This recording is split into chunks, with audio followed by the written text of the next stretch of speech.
कि हम कितनी अच्छी तरीके से एक एक चीज को, एक एक पॉइंट को कवर कर रहे हैं। और एक एक पॉइंट को जब कवर किया जाता है तो एग्जाम में न के बराबर पॉसिबिलिटी रहती है कि हम इस टॉपिक में कोई सा भी गलत करेंगे। क्यों? क्योंकि देखो बहुत सारे ऐसे टॉपिक्स रहते हैं जब हम कहते हैं कि एग्जाम में इसमें से तो पूरे नंबर आना है मेरे, इस टॉपिक में से मैं एक भी गलत नहीं करूंगा, क्योंकि हमने उसकी डीपली स्टडी की, अच्छी तरीके से हमने उसको पढ़ा। तो प्रेजेंट परफेक्ट को पढ़ने के बाद अब हम चले हैं, और कहां चले हैं? अब हम बढ़े हैं प्रेजेंट परफेक्ट कंटीन्यूअस टेंस पर। और प्रेजेंट परफेक्ट कंटीन्यूअस टेंस क्या है, कैसी इसकी आइडेंटिफिकेशन है, क्या इसकी हेल्पिंग वर्ब है, वन बाय वन इसका सॉल्यूशन करेंगे, अच्छी तरीके से इसको रीड अप करेंगे। देखना, present perfect continuous tense number 4, present time है और परफेक्ट कंटीन्यूअस ये एक कंडीशन ऑफ वर्क है। देखा था अपन ने, कंडीशन ऑफ वर्क क्या होती है? Perfect continuous. ये कंडीशन ऑफ वर्क कैसे आइडेंटिफाई करती है? कंटीन्यूअस का मतलब आईएनजी और परफेक्ट का मतलब बिन। बिन प्लस आईएनजी अगर कहीं भी साथ साथ हैं तो बिन प्लस आईएनजी हमें दिखे, वहीं पहचान लेंगे कि परफेक्ट कंटीन्यूअस वाली सिचुएशन है। देखते हैं इसकी हेल्पिंग वर्ब को, और इसकी हेल्पिंग वर्ब कहां से आई? I have been playing cricket since morning. Since morning, सुबह से। ये देखो सिंस भी आ रहा है, आ गए ना यहां पे सिंस और फॉर। देखते हैं, I have been cricket, I have been playing cricket since morning. मैं सुबह से क्रिकेट खेल रहा हूं। तो सुबह से आप क्रिकेट खेल रहे हैं, तो यहां टाइम दिया है साहब। और टाइम के लिए, समय के लिए क्या आता है? या तो सिंस का प्रयोग करते हैं या फिर फॉर का प्रयोग करते हैं। ये भी हम देखेंगे वन बाय वन आगे, लेकिन इसकी हेल्पिंग वर्ब देखना है यहां। और हेल्पिंग वर्ब क्या है? हैज बीन और हैव बीन। पहले हमारे पास हेल्पिंग वर्ब थी परफेक्ट में हैज और हैव, यहां केवल क्या लगा? बिन। तो हैज बीन और हैव बीन। और वर्ब के अंत में क्या लगाएंगे? हमेशा आईएनजी, क्योंकि कंटिन्यू का इसमें भाग है। तो has been, have been plus ING, और हैज हैव होता तो ये हेल्पिंग वर्ब थी आपकी परफेक्ट की। तो हैज बीन और हैव बीन प्लस वर्ब के अंत में आईएनजी, इसकी क्या है? हेल्पिंग वर्ब है। आगे बढ़ते हैं कि सब्जेक्ट देखते हैं। सिंगुलर सब्जेक्ट के साथ क्या आएगा? हैज बीन आएगा, हैज आना है, एस वाला आना है सिंगुलर के साथ। और प्लूरल सब्जेक्ट है हमारे पास, मतलब आई, वी, यू, दे, और प्लूरल, इसके साथ क्या आएगा? हैव बीन आएगा। तो सिंगुलर के साथ एस वाला हैज आ गया, और प्लूरल के साथ बिना एस वाला मतलब हैव बीन आ गया। आगे बढ़ते हैं और कुछ एग्जांपल्स को सॉल्व करते हैं। देखो क्या है इसमें, किस तरीके से इसको कवर करेंगे। प्रेजेंट परफेक्ट कंटीन्यूअस को हम देख रहे हैं, और इसके अंतर्गत दो सिचुएशन ऐसी हैं जो हमें बार बार दिक्कत देती हैं। वो सिचुएशन है सिंस की और फॉर की। सिंस का प्रयोग, हम सिंस को कहां आइडेंटिफाई करें, सिंस को कहां लिखें, और फॉर को कहां लिखें। देखते हैं, सिंस लिखेंगे हम पॉइंट ऑफ टाइम के लिए। पॉइंट एक बिंदु, पॉइंट एक निश्चित समय, तो ऐसे पॉइंट के लिए हम किसको लिखते हैं? सिंस को। आगे देखते हैं फॉर किसको, किसके लिए लिखते हैं? पीरियड ऑफ टाइम, मतलब अनिश्चित समय या समय अवधि के लिए। तो अगर हम हिंदी में याद रखेंगे निश्चित समय और अनिश्चित समय, तो हम पहचान नहीं पाएंगे, स्पष्ट है। अगर हमने ऐसे याद रखा कि निश्चित समय के लिए सिंस और अनिश्चित समय के लिए फॉर का प्रयोग करेंगे, तो हम कंफ्यूज रहेंगे। और आपको भी पता होगा, आप भी कंफ्यूज हैं कब से, कि निश्चित समय क्या है और अनिश्चित समय क्या है। हिंदी में याद नहीं रखेंगे।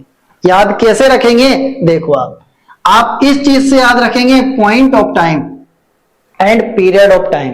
पीरियड का मतलब होता है लंबी अवधि, और कहीं पर भी हमें एक पीरियड दिखे, लंबी अवधि दिखे, वहां किसका प्रयोग कर देंगे? फॉर का। और हमें यह महसूस हो कि एक पॉइंट है, एक बिंदु की बात कर रहा है, एक निश्चितता की बात कर रहा है, वहां किसका प्रयोग कर देंगे? सिंस का। तो हम किसको याद रखेंगे? पॉइंट को और पीरियड को। पॉइंट ऑफ टाइम और पीरियड ऑफ टाइम। जैसे देखें हम, सबसे पहले 3 o'clock, 3 बजे, तो समय का एक बिंदु है साहब, इसलिए किसका प्रयोग कर देंगे हम? सिंस का। ये देखिए आप, 10 मार्च, 10 मार्च एक पॉइंट है समय का, इसलिए किसका प्रयोग कर देंगे? सिंस का। आगे देखें, मंडे, तो मंडे भी क्या है? सोमवार, एक पॉइंट एक लंबा अवधि थोड़ी दे रहा है, मंडे की कहा, तो यहां भी किसका प्रयोग कर दिया हमने, सिंस का। जुलाई, जुलाई का एक मंथ है ना, एक महीना है, एक ग्रुप की बात कर रहा है, तो यहां भी किसका प्रयोग, सिंस का। 1990 1990, ये भी क्या है, सिंस है, एक पॉइंट की बात कर रहा है। मॉर्निंग, सुबह के समय की बात कर रहा है, ये भी सिंस है, एक पॉइंट की बात कर रहा है। ऐसा नहीं, ज्यादा दिमाग नहीं लगाएंगे कि सुबह सुबह तो 12 बजे तक चलती है, तो लंबा समय है, लंबी अवधि है, अवधि का ऑटोमेटिक हमें पता लग जाएगा। अभी देखना, यहां देखेंगे इवनिंग, ये भी एक पॉइंट है, एक पॉइंट ऑफ टाइम है। नाइट है, ये भी सिंस है और पॉइंट ऑफ टाइम है। आगे देखें नून, ये भी सिंस है और पॉइंट ऑफ टाइम है। यस्टरडे यानी कल, तो कल एक ग्रुप है, कल जो निकल चुका है, ये भी पॉइंट ऑफ टाइम है। Last week, last month, last year, last day, last का मतलब अंतिम, जो गुजर चुका है, एक पॉइंट की बात कर रहा है, यहां भी क्या है, सिंस है। आगे चलते हैं, बर्थ, सिंस बर्थ, जब जन्म हुआ था, गोपाल का जन्म हुआ था, तब राधा की शादी हुई थी, तो देखो सिंस बर्थ, जब जन्म हुआ था, तो ये पॉइंट की बात कर रहा है, पॉइंट ऑफ टाइम की बात कर रहा है। आगे देखते हैं, ही केम, तो यहां जब वह आया था, तो ये भी पॉइंट ऑफ टाइम है, सिंस। ही वेंट, जब वह गया था, तो ये भी पॉइंट ऑफ टाइम है, यहां भी क्या आ गया, सिंस। तो सिंस से हमारे पास पॉइंट ऑफ टाइम की बात करता है, जबकि हम देखें कि फॉर किसकी बात करता है, फॉर बात करता है हमेशा किस चीज की, वो है हमारे पास पीरियड ऑफ टाइम। और देखो पीरियड ऑफ टाइम क्या होता है, हम जब देखें तो हमें पता लगता है, देखो सिंस और फॉर वही बात, लेकिन 3 आवर्स, 3 घंटे, पता लग गया, एक लंबे समय की बात कर रहा है, तो यहां किस चीज का प्रयोग कर दिया हमने, फॉर का। 2 वीक्स, 2 सप्ताह, ये भी क्या है, फॉर है। 7 मंथ, 7 महीने, ये भी क्या है, फॉर है। ईयर्स, वर्ष, तो ये भी क्या है, फॉर, वर्ष मतलब बहुत सारे वर्ष है। अब यहां हमें सिंस और फॉर का पता लगा साहब, जैसे मैंने कहा कि ये 2000 है, 2000 है, और इसके अलावा मैंने कहा 25 इयर्स। अब यहां मैं सिंस और फॉर को देखने वाला हूं इन एग्जाम्पल इमेजिनेशन। जैसे मैंने कहा आई हैव बिन टीचिंग, मैं पढ़ा रहा हूं, है ना, I have been teaching since 2000, किस वर्ष से, 2000 से, वर्ष 2000 से मैं पढ़ा रहा हूं लगातार, तो मैंने किसका प्रयोग किया, सिंस का। और अब मैं कहता हूं I have been teaching for 25 years, 25 वर्षों से, मैं 25 वर्षों से पढ़ा रहा हूं, तो दोनों में अंतर लग रहा है। इमेजिनेशन कहा मैंने, कल्पना, यू मत समझ लेना 25 साल से पढ़ा रहा है बंदा। हाँ, तो देखो सिंस और फॉर क्या है, सिंस और फॉर का मतलब है, सिंस है आपका पॉइंट ऑफ टाइम 2000, एक सन बताया मैंने, और यहां क्या कहा, फॉर 25 इयर्स, 25 साल एक लंबी अवधि है, इसलिए यहां किसका प्रयोग कर दिया मैंने, फॉर का। ये ऐसा फैक्ट था जिससे आप अपरिचित थे, लेकिन वास्तव में अब आप इसको कभी नहीं भूलेंगे। अब पढ़ते हैं इस टेंस को, देखो कोई दिक्कत आने वाली नहीं है, कोई प्रॉब्लम नहीं है। तो अब पढ़ते हैं, देखो नंबर फर्स्ट, पहला वाक्य कंप्लीट करते हैं और बनाते हैं। यहां वही रहा रही है, और इसके साथ से जरूर आता है साहब, रहा, ये कंटिन्यूटी तो हमारे पास कंटिन्यूअस टेंस में भी थी, लेकिन इस कंटिन्यूटी के बावजूद हमें क्या दिखता है, समय। और समय और कंटिन्यूटी दोनों चीजें दिख गई, मतलब परफेक्ट कंटिन्यूअस है। परफेक्ट कंटिन्यूअस ऐसी सिचुएशन रहती है, सम वाली सिचुएशन, कुछ कार्य तो खत्म हो चुका है लेकिन कुछ कार्य जारी रहता है। तो से रहा है, रही है और 2 घंटे से, 5 घंटे से, सुबह से। ये सिचुएशन किसके साथ है? परफेक्ट कंटिन्यूअस के साथ। हम पहले वाक्य को कंप्लीट करते हैं और टाइम के लिए सिंस और फॉर का यूज भी करते हैं। देखना, पहला सेंटेंस है मैं सुबह से ये उपन्यास पढ़ रहा हूं, तो देखना मैं को लिख दिया आई के साथ आ गया हैव बिन। बिन क्यों आएगा? क्योंकि यहां सुबह से टाइम दे रखा है, टाइम से रिलेटेड परफेक्ट कंटिन्यूअस है। आई हैव बिन, पढ़ने को वही क्या लिखा मैंने? रीडिंग। यस, यह उपन्यास, तो दिस नॉवेल। ये एस को हटा के थोड़ा सही लिख दूं ताकि आपको अच्छे से दिख जाएगा ना, ये नॉवेल है। फिर सुबह से, तो सुबह एक पॉइंट ऑफ टाइम है, इसलिए सिंस, और सुबह को क्या बोलते हैं? मॉर्निंग। यहां तक आपको कोई प्रॉब्लम नहीं होगी। अगला सेंटेंस में नोट दे रखा, बस मैं सुबह से यह उपन्यास नहीं पढ़ रहा हूं, तो आई वही हैव नॉट बिन। ये याद रखें कि जब किसी हेल्पिंग वर्ब 2 टुकड़ों में है, हैज बिन, हैव बिन, तो दोनों के बीच में किसका प्रयोग करते हैं? नॉट का प्रयोग करते हैं। हैव नॉट बिन, न कि हैव बिन नॉट, ये नहीं, हैव नॉट बिन। फिर वही रीडिंग, फिर वही दिस नॉवेल, वही सिंस, और वही मॉर्निंग है। यहां तक आपको कोई प्रॉब्लम?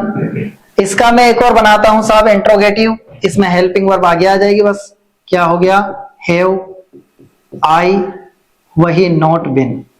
पता है नॉट तो हमेशा सब्जेक्ट के बाद ही आता है। फिर वही रीडिंग,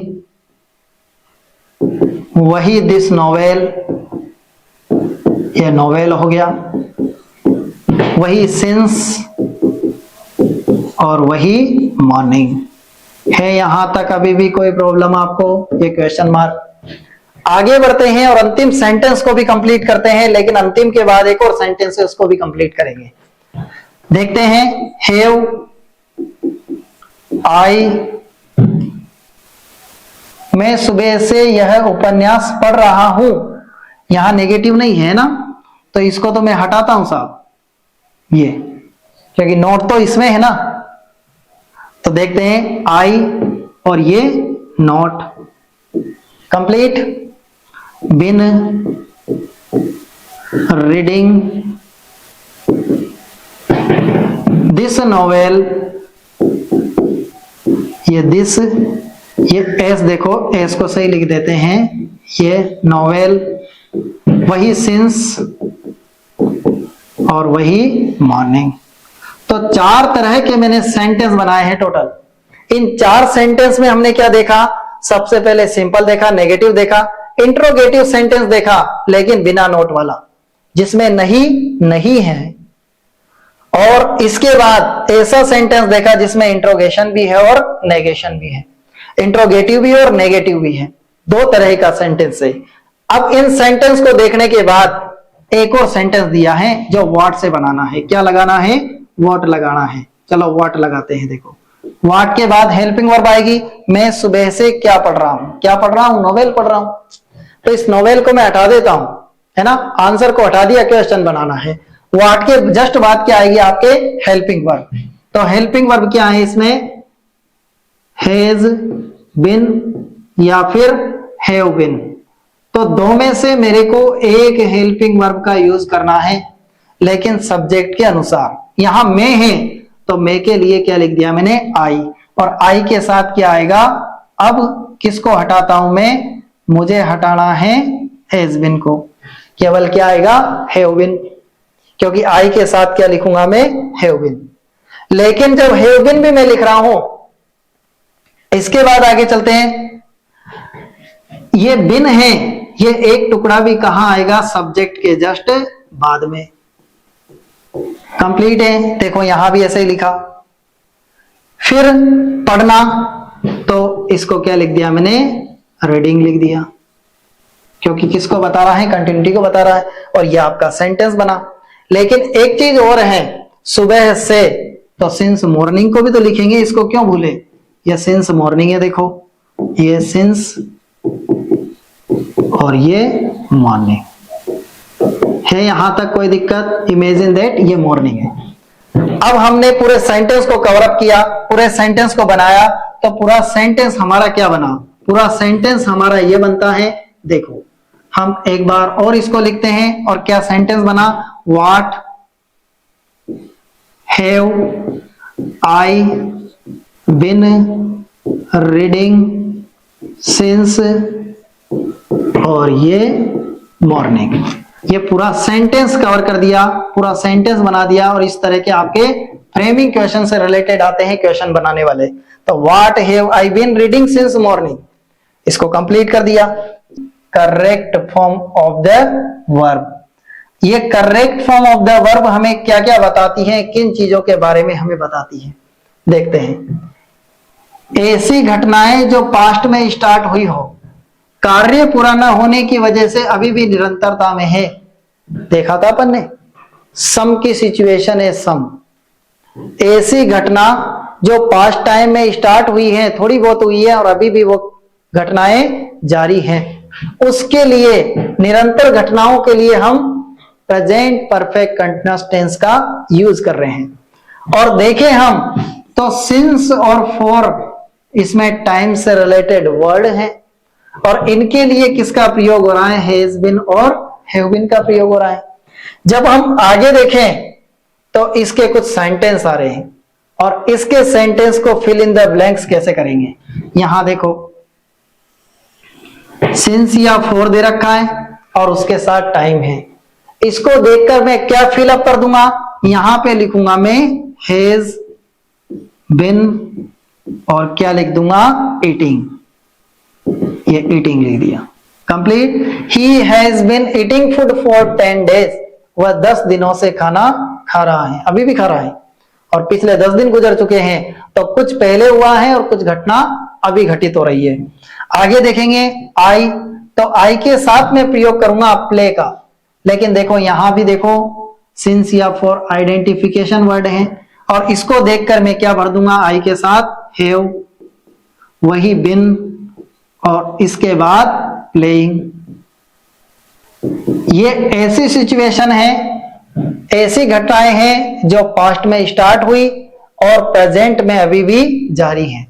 आगे देखते हैं कि किस प्रकार हम इसको कंप्लीट करते हैं, इसमें correct form of the verb को और किस प्रकार इंप्रूव करें। देखते हैं, सिंस और फॉर को देखा और हमने इसको कंप्लीट किया, वही चीज। और यहां पर एक और सेंटेंस आया है जिसमें है since 1995, we live in this house since 1995, हम इस मकान में 1995 से रह रहे हैं। तो यहां देखो निश्चित समय है, लेकिन वी के साथ किसका प्रयोग किया मैंने? हैव बिन, और ये लिविंग, ये लिविंग हो गया है। यहां तक कोई प्रॉब्लम? आगे बढ़ते हैं, रेन है लेकिन सिंस मॉर्निंग दे रखा, और इसको देखकर मैंने क्या किया? इट के साथ हैज बिन और रेनिंग, ये रेनिंग हो गया, कंप्लीट है। तो हमने 1, 2, 3 और 4 तरह के सेंटेंस को हमने कंप्लीट किया। इन 4 तरह के सेंटेंस को 1 बाय 1 कंप्लीट करने के बाद सिंस और फॉर हमारा किस तरीके से आइडेंटिफाई हो रहा है? सिंस और फॉर को आइडेंटिफाई करते ही हम क्या भर देंगे? हैज बिन और हैव बिन। लेकिन सिंस और फॉर में सबसे बड़ी सिचुएशन किसकी आती है? सम की। सम मतलब ऐसी सिचुएशन जो कुछ कार्य पास्ट में घटित हो चुका है, मतलब पास्ट में स्टार्ट हुआ था और अभी भी कोई कार्य लगातार चल रहा है, तो पास्ट और प्रेजेंट का मिक्सअप चल रहा है। किसमें? Correct form of the verb किसकी? प्रेजेंट परफेक्ट कंटीन्यूअस टेंस की। तो हमने प्रेजेंट टेंस को पूरी तरीके से 1 बाय 1 कंप्लीट किया है। प्रेजेंट सिंपल पढ़ा है, प्रेजेंट कंटीन्यूअस पढ़ा है, प्रेजेंट परफेक्ट पढ़ा है, और प्रेजेंट परफेक्ट कंटीन्यूअस पढ़ा है। इन चारों ही टेंस को जब हमने पढ़ा है, और इनको अच्छी तरीके से आप एक बार और रीड अप कर लें, अच्छी तरीके से एक बार वीडियोस को देख लें, अच्छी तरीके से पढ़ लें, और आप किसी भी सेंटेंस को किसी भी आए हुए एग्जाम में जो सेंटेंस है उसको किसी को भी आप गलत नहीं करोगे। तो हम पढ़ते हैं, आगे बढ़ेंगे हमारी नेक्स्ट वीडियो में, but after some time. With best of luck students.